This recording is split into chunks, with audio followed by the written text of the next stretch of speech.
I've been looking at as much as I can around the Canon R5, the R6, some of the other cameras that are coming, and really Canon. I don't even know what to say at this point in regards to the overheating, because it has become so polarized, and people saying basically up front, it's a photography camera, get over it, it's not a big deal. So of course, me being me, I had to go make some funny videos just for the memes, just for the goofs. So I made these two little silly little videos, and then I also did a heating test on my GH5. And I know that's not the same as the Canon R5 or the R6, but again, just kind of for the experiment of it, could I get it to overheat? Because I've never had the GH5 overheat on me ever. And now that this is such a controversy with the Canon R5 and maybe the R6, maybe not, they overheat in like their main premium modes, but there's other modes that are totally usable. There's a lot of charts online you can look up, but basically the way it breaks down is that the Canon R5, the features they advertised up front that were a huge part of the rumor and hype around the R5, those premium features cause the camera to overheat. Now, is this a situation where the camera is physically warm on the outside? According to some people, no, it's not. This is all internal within the camera. And this is important because other cameras like the A7S Mark III, people are also talking about how that can overheat in certain modes as well. However, there is a distinction. The Canon R5 and the R6 both fall in the category of internal heat created by the unit itself. This is not a situation where the ambient temperature of the room, or whether you're outside or inside, or there's direct sun, or you're in complete shade, it doesn't seem to really matter. All that matters is the camera, the R5 and the R6, they are running, they are functional, and that in itself is causing them to warm up dangerously, apparently, according to the software in the camera saying this is getting too hot, we need to stop you from recording. Now, it can be exaggerated by additional high temperatures outside from direct sun, but it's not directly associated with that. So just having the camera in a hot place and then being like, oh, we'll take it to a cool place, that'll be fine, that's not the solution. There is no solution because the camera itself is warming it up. In my GH5 test, where I took it outside in the Phoenix summer, midday, full sun, I'm intentionally warming the camera up with sunlight. So in this video, I'm doing the best I can to make the camera really, really hot, because I can't get the camera to do anything else like on its own. Like I can't have the GH5 overheat on its own. It needs the direct sunlight. It needs something external to warm it up, because the camera itself and the sensor is not doing it on its own. Where the Canon R5 and the R6, they have internal heat, temperature that is being produced by the sensor, by the chip in the camera. Why is this such a big issue? Well, because people make excuses for Canon all the time. They like to say that it's just a photography camera, don't worry about it, you don't need these features, or you don't use them all that often, 8K RAW, you're only going to use clips, 4K 120, you're only going to do clips. This is specifically on the R5. On the R6, it also will overheat in the 4K 60 mode, which is the fastest frame rate and the highest resolution that tops out at. And other people have experienced issues where they're getting overheating just taking photos, and just the cameras running themselves, just being on, they get warm. And that's obviously a worse problem if you live where I do in Phoenix, Arizona, and it gets really hot, just normal baseline. So the problem becomes, how do you cool this thing down when it's not based on the ambient temperature, it's all internal? Like you can't just be in a slightly cooler room and be fine. It is going to warm up. And this is where I'll give other cameras like the GH5 in my test, or the A7S III, I'll give them a pass. If you're putting a camera in direct sunlight and you're causing it to overheat due to external factors, well, a software manufacturer, camera manufacturer, they can't plan for exactly what scenario you're going to put it in. If you want to go to Mars, or you're going to go to the surface of the sun, it's not the camera's fault that it's overheating. You're putting it through a stress test, which is what I did with the GH5. I put it through a stress test. Now, if you're not stressing out the Canon R5 and the R6 and you're just filming, they still overheat. And this is where I think it becomes kind of, you can't make the excuses that people are making. Are these great cameras? Yeah, I think some of the photography features are incredible. As far as the autofocus goes, it's probably the best that I've ever seen just from demos online. Is the stabilization good? Seems to be. Maybe there's some wobble issue, but for the most part, it seems to be pretty good stabilization. Is it impressive that the R5 can record 8K RAW? Yes, that is impressive. That it can do 4K 120? Yes, that's impressive. All these things are impressive if the camera is functioning and is on. Stabilization, autofocus are of no use to me if I can't actually use the camera. 8K RAW, 4K 120, if the camera can't record it, it's like the feature doesn't exist. And I get that people want these cameras for photography, and they are hybrids. This is all true and fair. What bothers me is when we look at articles like this from DP Review, the R5 and the R6 overheating claims tested. Cameras work as promised, but that's not enough. So they criticize Canon in this, but I'm going to pull something out here that I think is a little false, a little phony. This phrase right here. It should be noted that Canon did not design either the R5 or the R6 to be professional video tools, nor does it primarily market them as such. But based on our testing and real-world usage, we would caution against using them as a substitute. Canon, this is objectively false. Canon, I don't know if they designed it to be a professional video tool, but they did primarily market them as such. When you look at the early rumors, the releases of what this camera could do, how it's talked about in the promotional materials on the landing pages for these products, they are talked about as their video features and the functionality there. So to give the pass to Canon of like the excuse, oh well, they didn't market them that way. That's not true. They are actively doing it in their press releases, in their announcements, in their marketing materials. Video is at the forefront, and as it should be.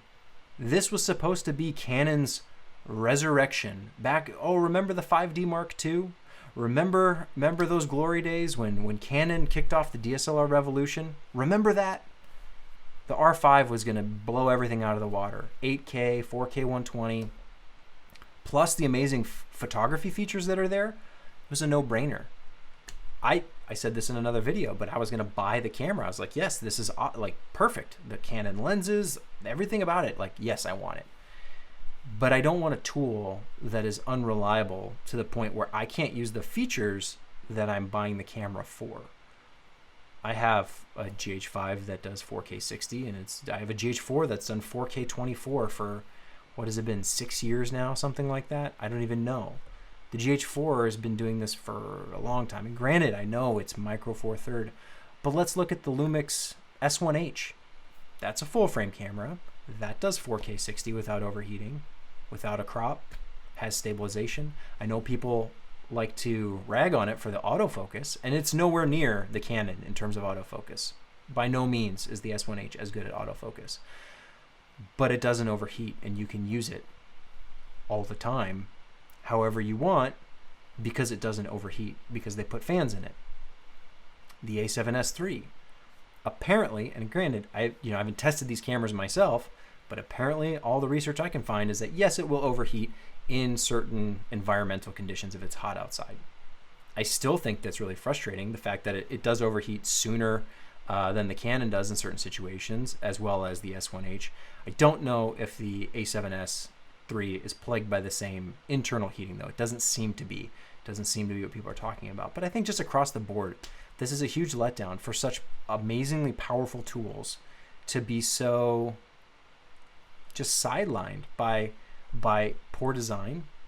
I don't, like, is it on the end? Who do you blame, right? Who do you blame? If the camera literally can't do what you say it can do, then don't say that it can do it.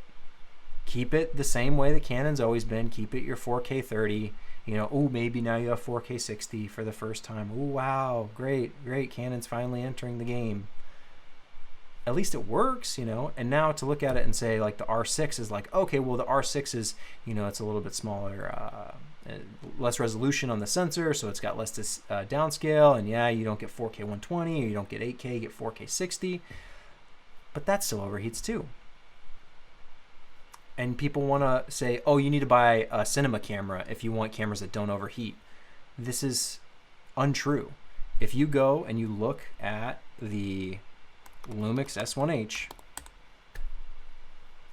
a full frame camera, mirrorless, doesn't overheat, $4,000.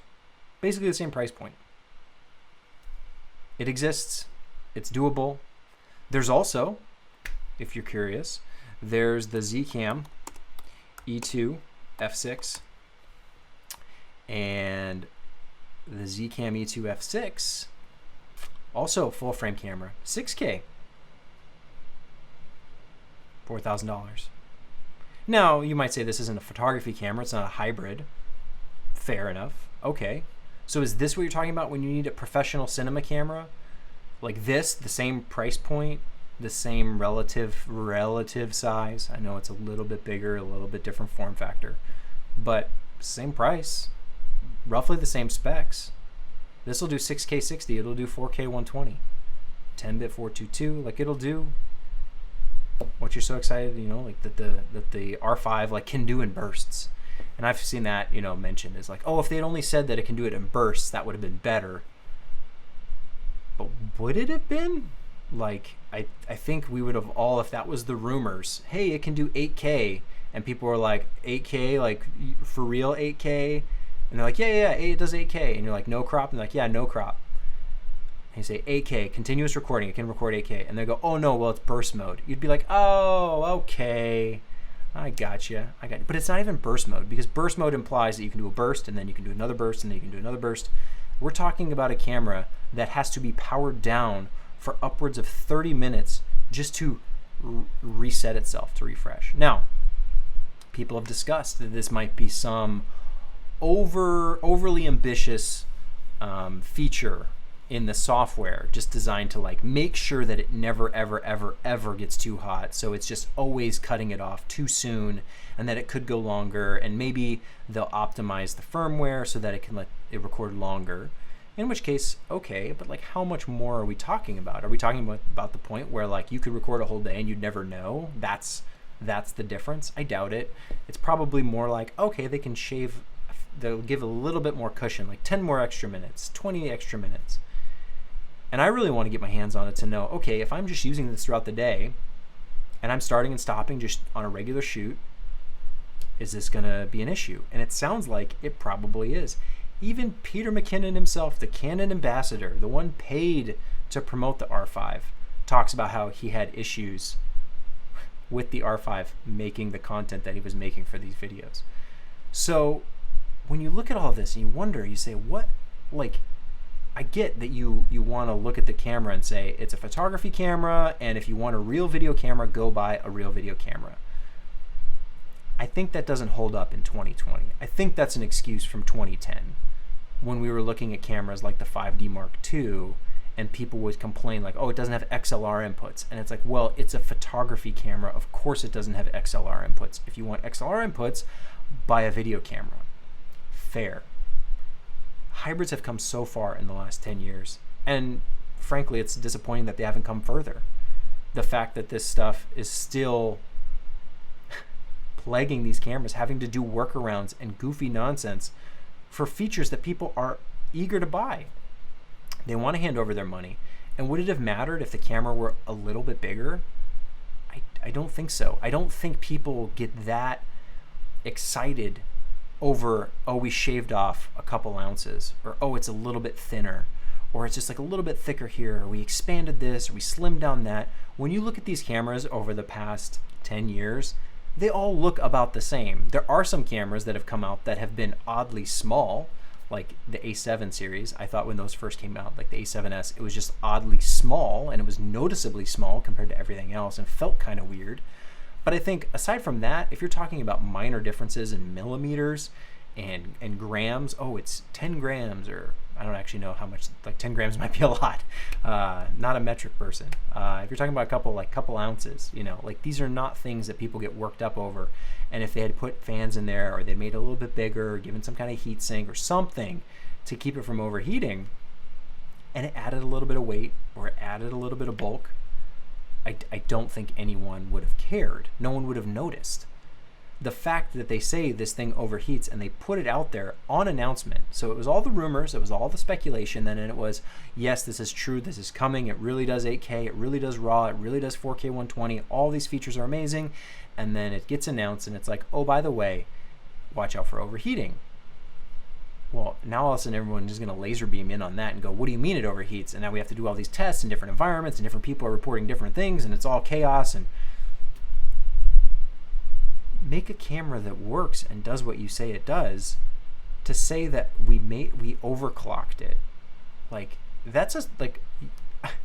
that's not normal on any, like, just consumer products. That's like a specialty feature you like pay extra for, or you say like, yeah, give me the secret one, but locked away in the safe because like that's the special one. I want, I need it for this crazy thing I'm doing.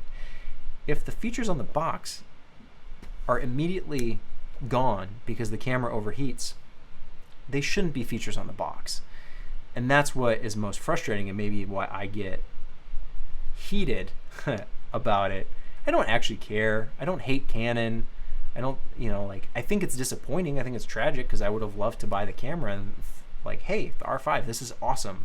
I'd love to fall in love with it. And the problem is, it's like, I can't invest in a tool that is so unreliable.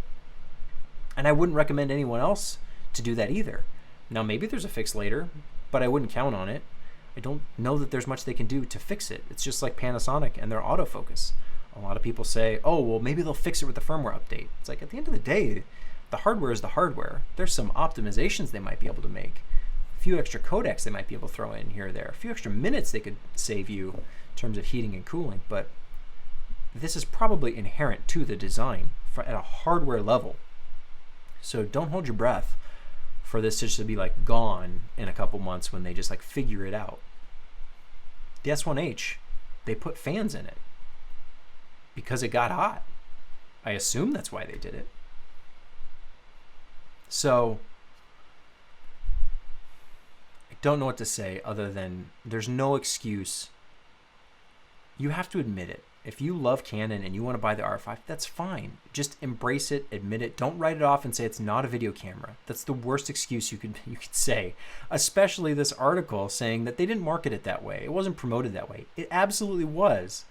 And that's why people would want to buy this camera. Some people, not all. Some people who just want to take photos can just take photos. But if you want a hybrid for the amazing video features that this was supposed to be, and it doesn't deliver it, you have to admit that and just say like, yeah, that's, I don't know why they did that. That was really dumb. Because that's all I can say is just like, it's really dumb that they wouldn't optimize their camera for this. What would have added? An extra $500 maybe? Like, is that really that big of a deal? I mean, granted, for people's, wallets, I guess. But I would rather have a functioning product and say, it's a little bit expensive, but oh my gosh, it does 8K, it does 4K 120, yeah. Or they make it a little bit bigger. They change the design. I wonder what the conversation was when they knew that this was how this camera functioned. And they made the conscious choice. Somebody, I don't know who, somebody at Canon chose, or a team, whatever group gets together and says, yeah, put it out, ship it. Is that the decision you'd make?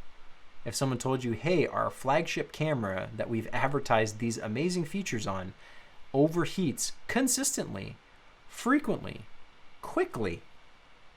It is inoperable afterward for upwards of 30 minutes just to reset. Maybe even an hour, 2 hours maybe to get fully fresh. Would you make that decision? Would you say, yeah, ship it. That sounds great. People will love it. Or would you say, whoa, what do you mean it overheats? Well, can't we do something about that? What do you mean? Like, is this, it just overheats? Why would you accept that? Why would you ship that? Why would you put that out there and say, this is what Canon represents? A camera so full of features, so loaded to the gills, that half the time you can't even use those features. And if you want, you can shoot with like the bare minimum 4K mode, and you can get by on that. But you already have that in the R. So what's the point of the R5 in adding all these extra insane video features for burst mode? I just don't accept these excuses. I don't think it's fair to say that it's a photo camera, and if you want something that doesn't overheat, go buy a cinema camera. There's plenty of examples of cameras that are equally priced that offer the same features that don't overheat. Is the autofocus incredible? Yeah. Do I wish I had that in a camera? Yeah. Do I wish that the R5 didn't overheat? Yeah. I wish it worked like they said it worked.